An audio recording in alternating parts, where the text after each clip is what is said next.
안녕하세요. 예수님의 친구, 여러분의 친구 김태민 목사입니다. 우리가 믿음을 한번 생각해 볼게요. 믿음, 무엇이 믿음일까? 믿음 좋은 사람, 저 사람 믿음 정말 대단해 이렇게 이야기하잖아요. 저 목사님 보면 정말 믿음이 저렇게 클 수가 없어 이렇게 이야기도 하고요. 아니면 어떤 선교사들을 보면서 야, 저 사람들 참 믿음 좋다. 어떻게 목숨을 걸기까지 그렇게 선교를 할까? 저 나라에 어떻게 힘들고 가난하고 그 사람들과 어떻게 어울려 살면서 그 믿음을 가지고 복음을 전할까? 이렇게 믿음에 대해 생각을 하잖아요.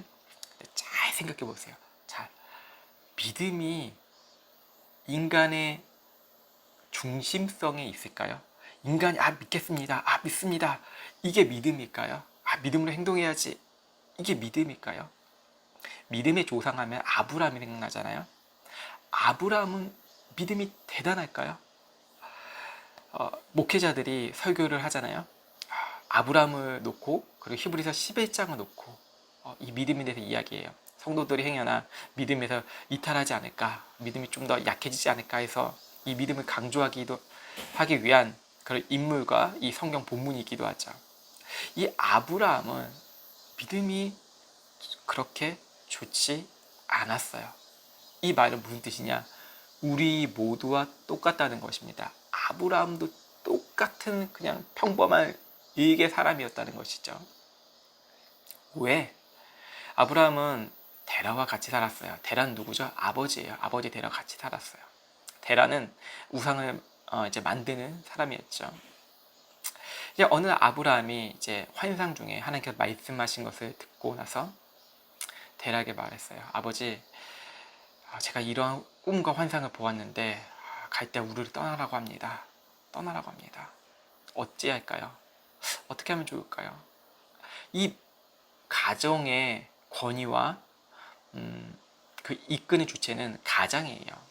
데라가 가장이었죠. 아브라함이 결혼을 하였어도 데라는 생각을 했을 거예요. 그래? 하면서 아브라함과 데라와 사레와 조카 롯도 함께 가나안을 향해서 가는 여정이었어요. 근데 중간에 이제 딱 하란에 딱 멈췄죠. 아브라함이 주체적으로 무엇을 믿음을 행동을 한 건 아니에요. 그냥 아버지가 여기 있으니까 하란에 머물렀던 것이죠.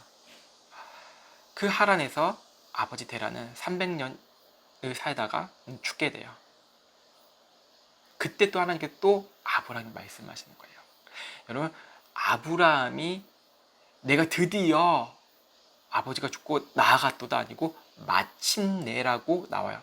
이것을 볼 때 아브라함의 자기 인간의 중심으로 믿음으로 보면 데라가 죽었다. 이제 마침내 이제 믿음을 발휘할 때가 됐다. 라는 것이 아니라 오랫동안 하나님이 말씀하셨음에도 불구하고 아브라함은 머물렀다는 것이죠.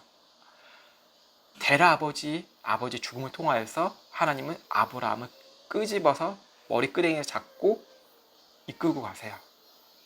너가 복이 될 거라고 분명히 말씀하셨는데도 아브라함은 의심할 수밖에 없죠. 내 평생 우상들을 보면서 여러 신들을 봤는데 갑자기 나에게 계시가 임했다? 의심했을 거예요.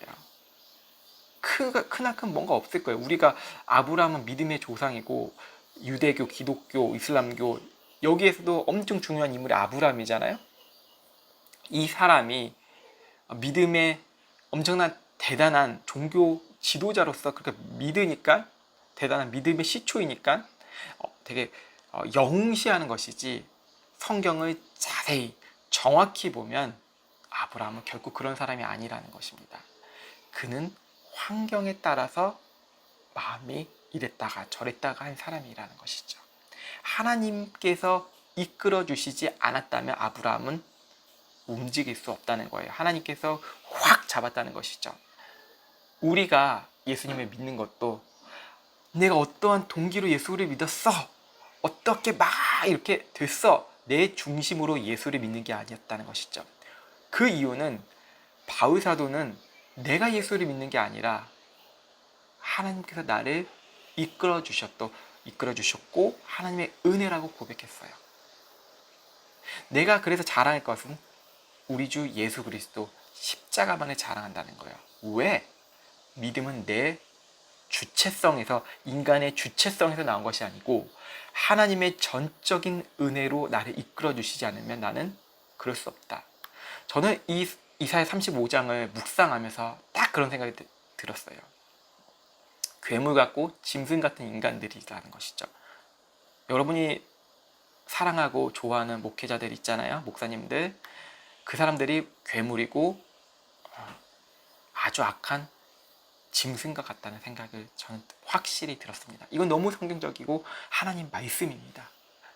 저도 마찬가지입니다. 저도 너무나 악한 짐승과 같고 괴물과 같은 존재예요. 모든 사람이. 그래서 바울 사도는 내가 죄인 중에 괴수라고 한 거예요. 여러분이 여기서 막 반박을 할 수가 있겠습니까?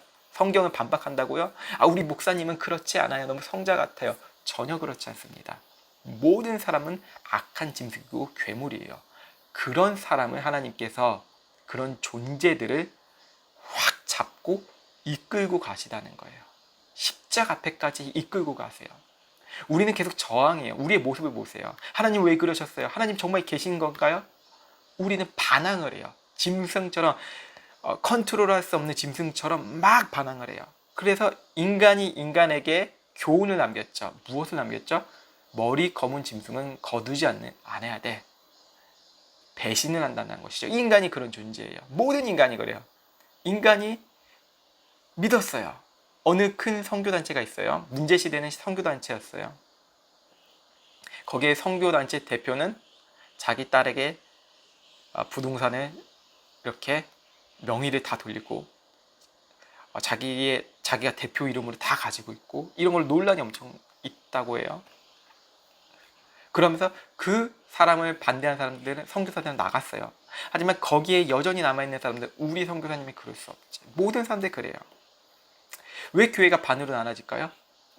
하나님을 믿지 않고 종교 지도자를 믿고 있기 때문이죠. 상황에 따라서 변한다는 거예요. 그게 믿음입니까? 라고 보았을 때 인간은 엄청나게 악한 죄인 중에 괴수이며 괴물이라는 것을 이 시대와 인간 사회를 보면 분명히 알 수 있다는 것이죠. 이사야 35장, 우리는 계속해서 하나님 말씀을 나누고 있어요. 이스라엘은 아수르로 인하여서 망했죠. 거대한 제국이었어요. 어느 나라가 망했을까요? 북이스라엘이 먼저 망했어요. 그리고 남유다가 망해가는 중이죠. 망했고요. 저는 북이스라엘과 남유다를 보면 남한과 북한, 우리의 현실을 보여주는 것 같아요. 나눠졌잖아요. 위에는 왕이 있고 우리도 왕이 있잖아요. 우리는 투표를 해서 왕을 뽑죠. 왕이 아닐 수 없죠. 권력을 주어졌으니까. 북이스라엘이 망했잖아요. 지금 정권이 망해가고 있다는데 우리가 생각해 볼게요. 북이스라엘 망했고 남유다는 어떻게 했어요? 벌벌 떨면서 다른 민족들의 힘을 의지하기 시작했어요.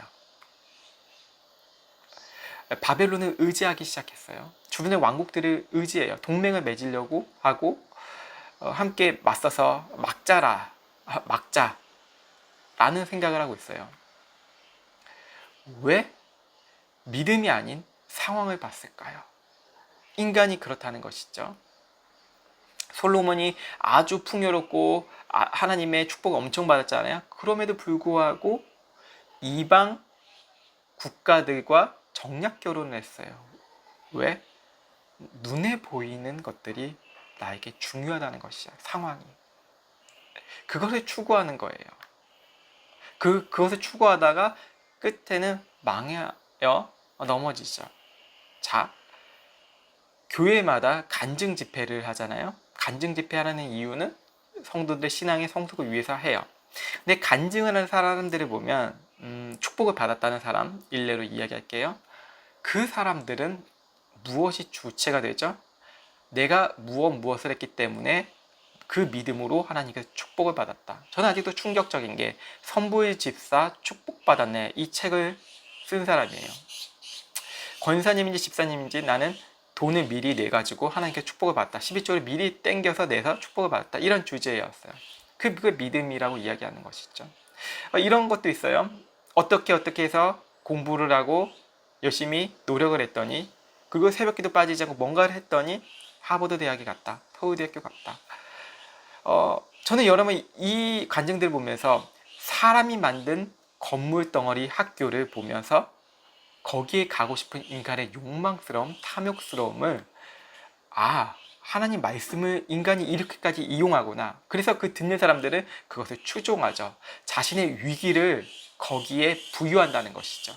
저렇게 해야지 하나님께 축복을 받을 수 있대. 성경을 많이 읽어야지 머리가 비상해져서 좋은 대학교 갈 수 있대. 이런 이야기를 한다는 것이죠. 이게 바로 북이스라엘이 망할 때 남유다가 취한 행동이었다는 것이죠.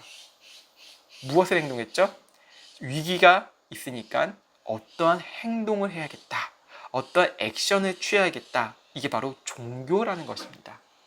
복음은 하나님께서 믿음을 주시고 하나님께서 이끌어 가시고 우리는 아무런 존재가 아닙니다. 주님 우리를 도와주소서. 이게 복음입니다. 인간의 주체성이 아니고 하나님의 열심, 하나님의 이끄심, 하나님의 위대하심, 하나님의 행하심, 하나님의 선포하심, 이것을 믿으며 살아가는 거예요. 나의 작은 연약한 모습일지라도 하나님께서 이렇게 이끌어 주신다는 믿는 것이죠. 바로 35장 1절에 이렇게 시작해요. 광야와 메마른 땅이 기뻐하며. 광야가 어디죠? 메마른 땅은 어디죠? 죽음이에요. 이 땅은 우리와 같은 우리의 존재의 모습이라는 것이죠. 우리가 어떻게 기뻐할 수 있을까요? 광야가 어떻게 기뻐할 수 있을까요? 메마른 땅이 어떻게 기뻐할 수 있죠? 우리가 하나님이라는 입장을 생각해 보세요. 말 안 되는 이스라엘 백성들을 때려 심판해서 없애야겠다. 여기에만 초점은 되죠. 우리는 인과관계를 되게 중요해요. 내가 무슨 일이 생겼어요. 사고를 당했어요. 내가 11조를 안 내서 그런가? 믿음 생활을 열심히 하지 않아서 그런가? 사고를 당하고 질병이 있고 내가 하나님께서 잘 못한 게 있을까? 분명히 여기에 포커스가 돼요. 이것은 무엇이죠? 내가 그렇게 믿음을 그렇게 생각하고 살았다는 것이에요. 하지만 광야와 메마른 땅이 기뻐할 수 있다는 것, 죽은 자가 기뻐할 수 있다는 것, 이게 무엇이죠? 하나님의 행하심이에요. 하나님의 일하심을 본다는 것이요. 기뻐할 수 있었던 것은 하나님께서 나에게, 죽었던 나에게, 꺼져가는 이 등불 같은 존재, 촛불 같은 존재에게 기쁨을 주셨다는 거예요. 자, 광야에 아파트를 지어보세요. 주택을 지어보세요. 다 폭삭망이 없어져요. 여러분이 추구하고 있는 이 땅에 있는 모든 아파트, 건물, 재건축이면 뭐든 하는 그 떠들어대는 그 이야기들을 보세요. 다 무너져 없어져요.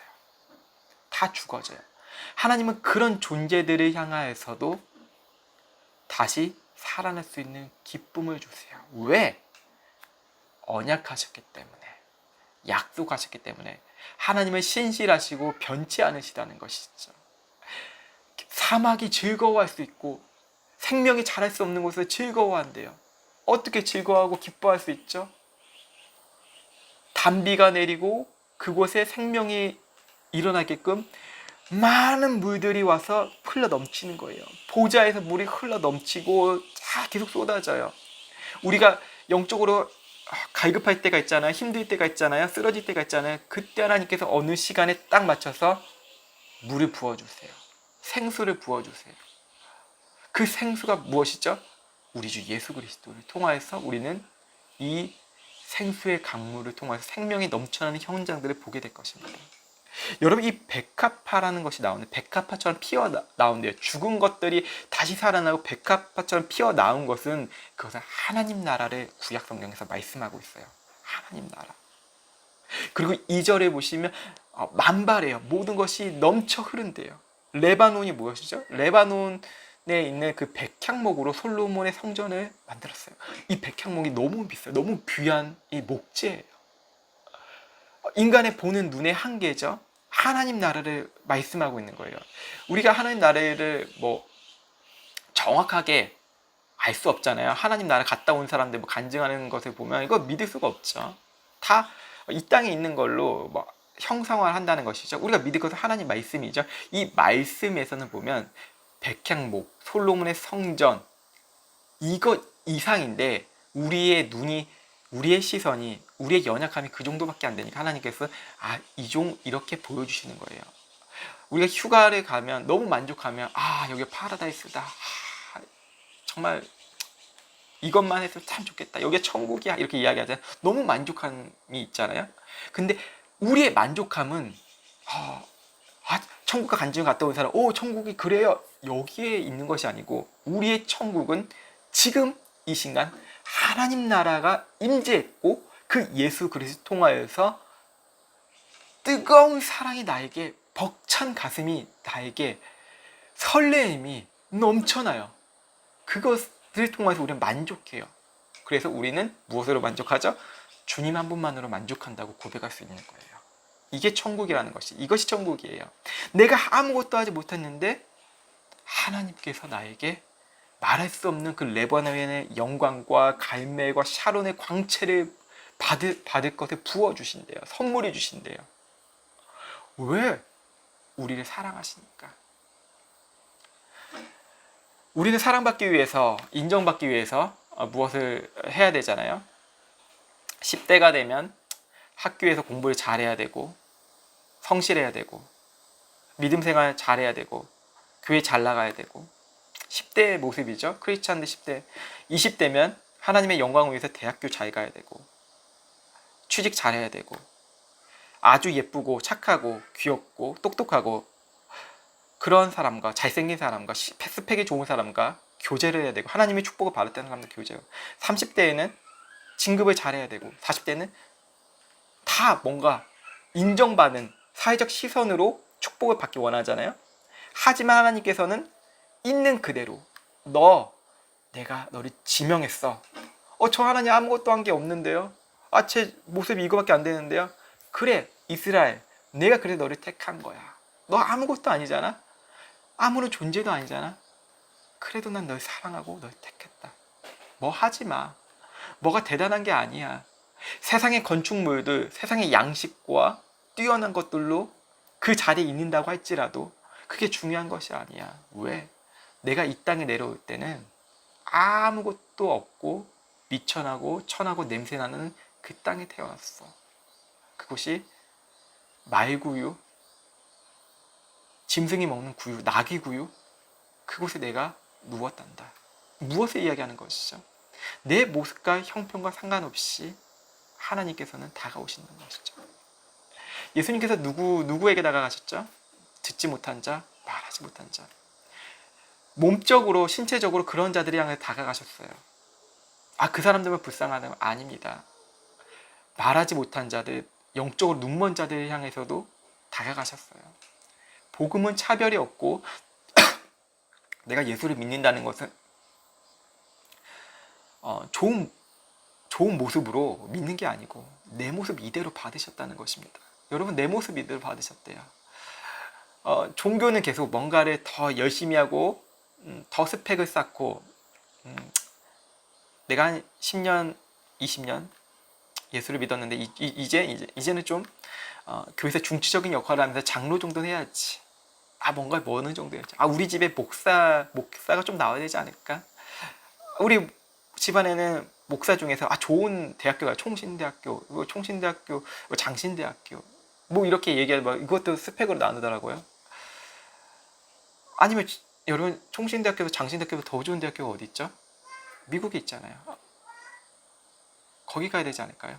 유학을 가고. 그러니까 거기에 만족을 두는 거예요. 하지만 하나님께서는 그걸 원하시지 않으세요. 너가 어디 있던 간에 나는 네 모습 그대로 사랑한단다. 여러분 모습 그대로 사랑하지 않았으면 예수님을 보내주셨을까요? 차등해서 보내주셨겠죠. 야, 너는 안 될 것 같아. 예수 못 믿어. 야, 너는 안 돼. 너는 잘생기지 못했구나. 예쁘진 않고 내가 창조를 잘못했구나. 그렇게까지 머리가 나빠서 어떻게 예수를 믿니? 이해가 안 돼서 넌 못 믿어. 이런 식으로 하나님께서 말씀하셨겠죠. 하지만 하나님께서는 너가 무엇이든 되었던 간에 내가 믿음을 주고 너를 이끌어 줄 거야. 너가 짐승같은 쓰레기라고 취급받아도 난 널 사랑한단다. 이끌어 잡을 거야. 그래서 광야와 메마른 사막이 기뻐할 수 있는 거예요. 마음이 건조했던 내 마음이 기뻐할 수 있는 것이죠. 여러분, 이 설교를 함께 나누잖아요. 이 말씀 함께 나누잖아요. 여러분 마음에 벅찬 가슴, 뜨거운 가슴이 있게 되면 저는 그것을 바라보는 저는 너무 행복할 것 같아요. 저는 유명해지기를 예전에는 원했어요. 종교적으로 살 때는요. 좀 더 대단한 목사가 돼서 이왕 하나님 부르실 거면 저를 좀 이렇게 어깨에 좀 들썩하고 하는 곳에 보내주십시오. 저는 그런 스펙의 과정도 부분이 있었어요. 대형교회 갈 기회도 있었고, 그때마다 대형교회 못 갔을 때 참 원망을 했죠. 기회가 분명히 주어졌음에도 좋은 대학원에 갈 수 있음에도 분명하고 저에겐 열등감으로 사로잡혔어요. 하나님 왜 그러셨을까? 하나님 왜 여기를 이끌어 주셨을까? 그럼에도 불구하고 하나님께서는 저를, 짐승과 같은 저를, 불평 많고 악한 저를 목더미를 잡고 끌고 계속 가세요. 아브라함과 같이 끌고 가주세요. 너가 잘나서 갈대 우르를 지나서 하란을 지나서 가나다에 갔을까? 내가 잘나서 예수님 앞에 그 골고다의 그 언덕 십자가에 내가 잘나서 내 힘으로 그 십자가에 계신 예수 그리스도를 바라봤을까? 그게 아니에요. 하나님께서는 나를 붙잡고 가세요. 끌고 가세요. 내 손을 붙잡고 끌고 가셨다는 것이죠. 그래서 너희는 약한 손을 강하게 해주며 3절이에요.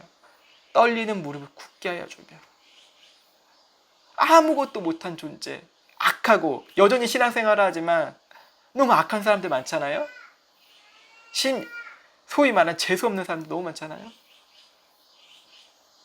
그 사람들의 평가 잣대질을 하는 게 아니고 우리의 시선이 완악해져 가잖아요. 기독교에 대해서. 교회는 왜 이래? 하나님 왜 저 사람을 심판하지 않으시지? 하지만 하나님은 여전히 우리를 이끌어주시고 공의와 자비로 이끌어주신대요. 어떤 것을요? 우리의 약한 손을. 여러분 손이 약해다 보세요. 아무것도 할 수 없어요. 손을 못 쓴다고 생각해 보세요. 일을 할 수가 없어요. 먹을 수가 없어요. 먹고 살 수가 없잖아요. 그런 손을 붙잡아 주시고 강하게 해주신대요. 하나님의 오른팔, 구원의 손으로 잡아주신다는 것이죠. 그래서 우리의 힘이 점차 강해지는데 하나님 우리를 능력 주세요. 손을 잡는 게 아니라 능력을 주시옵소서. 여기가 아니고요. 하나님께서는 그 약한 손을 통하여서 그 다른 사람의 약한 손을 잡아주라고 말씀하고 계세요. 여러분 능력 왜 받으시려고 그래요? 기도원에 가시거나 교회에서 능력을 주시옵소서 왜 능력 받으려고 그래요? 그게 우상이라는 것입니다. 종교성이라는 것입니다. 왜 능력 받으려고 그래요? 여러분 하나님께서 여러분을 힘 주시는 것은 나와 같이 죄인 된 사람들을 손을 잡아주라는 거예요. 내 이웃을 왜 사랑하라 그래요? 내가 죄인이었으니까. 내가 악한 사람, 내 원수를 왜 사랑하라 그래요? 내가 하나님께 원수였으니까. 그래서 힘을 주시는 거예요. 여러분 능력을 구할 것은 저 높은 곳 하나님의 영광을 받게 해주세요. 거기에 가시지 마시고 저 사람을 사랑할 수 있는 능력을 주세요. 하나님 내가 이런 존재입니다. 이런 쓰레기와 못한 더 쓰레기 같은 존재입니다. 냄새납니다. 나는 맨날 덮으려고 합니다. 잘난 척하고 싶고 높은 곳에 가고 싶습니다. 이 고백을 해야 된다는 것이죠. 세상은 인정받으려고 자기를 숨겨요.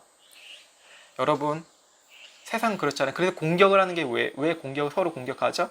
약한 부분 끄집어내려고 약해 보이지 않게 하잖아요. 우리가 10대 때, 20대, 30대, 40대 세대를 계속 이야기할 텐데 우리는 약점 잡히기를 싫어해요. 그래서 그 약점을 가리려고 스펙을 쌓는 거예요. 약점을 가리려고 스펙을 쌓는 것이라고요. 약점을 가리려고 좋은 직위를 사회적 눈을 의식하기 때문에 나의 약점을 좀 숨겨보려고 그 일을 하는 거예요. 하지만 하나님께서는 여전히 말씀하세요. 너 모습 그대로 사랑해. 너 모습 그대로 나와. 기도할 때 고상하게 기도할 필요가 없습니다. 고상하게 하나님 나를 받아주시고 천지를 지으시고 만물을 창조하시 미사오가 엄청 길어요. 여러분 진짜 사랑하는 아버지에게 아버님은 위대하시고 높으시고 우리 가장에 너무 힘을 쓰시고 애쓰시고 정말로 우리를 주관해 주시고 이끌어 주시고 여행도 잘 다니게 해주시고 이렇게 아버지께 이야기하나요?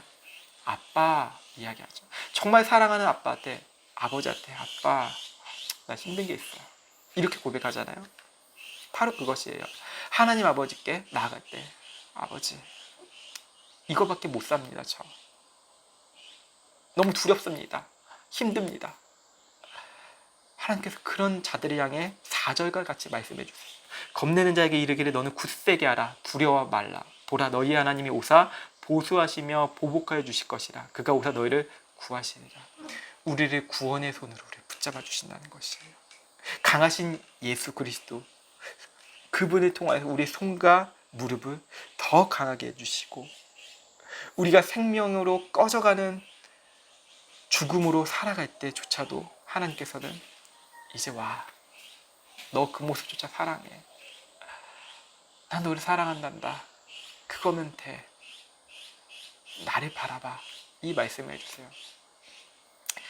저는 항상 생각을 해요. 죽음을 가끔씩, 종종, 매우 자주 생각을 합니다. 저는 죽음이 가까워지고 숨이 턱 먹히기 전에 저는 어떤 고백을 할 것이냐면, 주님, 저를 받아주세요. 제 모습 이대로, 제가 뭐 잘한 것도 없고 하나님을 위해서 열심히 영화롭게 하지 못했지만 하나님, 저를 받아주세요. 내 모습 이대로 받아주세요, 주님. 이거밖에 할 고백이 없더라고요. 여러분, 마지막에 있을 때 어떻게 고백을 하실 것입니까? 그 고백이 되지 않아야 되실까요? 하나님, 나를 받아주세요. 그래서 사도 바울은 나는 날마다 죽노라. 무엇이 죽음을 인식하고 바라보며 살았다는 거예요. 내가 날마다 죽기 때문에 하나님, 나를 받아주세요. 나를 이끌어주세요. 이 고백밖에 할 수 없어요. 사도 바울이 매 맞고 그리고 변론도 하잖아요. 사람들에게, 유대인에게 변론을 해요. 또 맞아 죽을 위기에 처하고, 아니 유대인에게도 맞기도 힘든데 로마 시민인 나에게 로마 사람들도 나를 때려요. 얻어맞고 살아요. 그때마다 무엇을 이야기했을까요? 주님, 나를 불러주셔서 감사합니다. 이 모습 이대로 나를 받아주시옵소서. 이 고백으로 살았다는 것이죠. 그러므로 사도 바울이 가는 길은 세상의 죽음의 길이 아니었고 거룩한 길로 갔다는 것입니다. 자, 8절을 읽어볼게요. 거기 데려와 있어 그 길을 거룩한 길이라 일컫는 바 되리니 깨끗지 못한 자는 지나지 못하겠고 오직 구속함을 입은 자들을 위하여 있게 된 것이라. 우매한 행위를 그 길을 범치 못할 것이라. 우매한 행위는 뭐죠? 세상 사람들이에요. 세상의 노예가 된 사람들, 인정받고 더 자기의 약점을 감추려고 하는 이 세상의 권세들.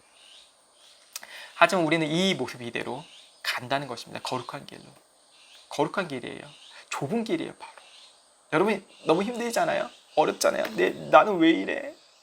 이거밖에 되지 않아. 그럼에도 불구하고 하나님께서는 딱 잡아주세요. 오른손을 끌고 가세요. 그냥 계속 끌고 가세요. 계속 내가 어떤 모습을 갖고 온 간에 끌고 가세요. 세상을 계속 바라봐요. 계속 끌고 가세요. 그러면서 하나님을 딱 보니까, 하나님의 손을 보니까 그때 눈물을 흘리는 거예요. 탕자가 자기 모습을 진짜 봤을 때 아버지께 돌아갔죠. 야, 나 이거밖에 되지 않는 존재구나. 나 진짜 짐승만 못하도 되지보다 못한 존재구나.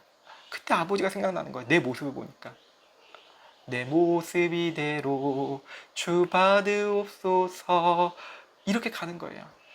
여러분, 그게 중요해요. 때로는 자기의 약점을 가난함으로 감출 수 있어요. 다른 사람 욕하면서 감출 수 있어요. 어떤 이제 우리에게, 저 같은 목회자에게 유혹이 있는 건데, 대형교회는 나빠. 나는 아무것도 필요 없어. 난 예수님 한 분만이면 돼. 뭐 저렇게 안 살아도 돼. 나는 이렇게 잘 살고 있지?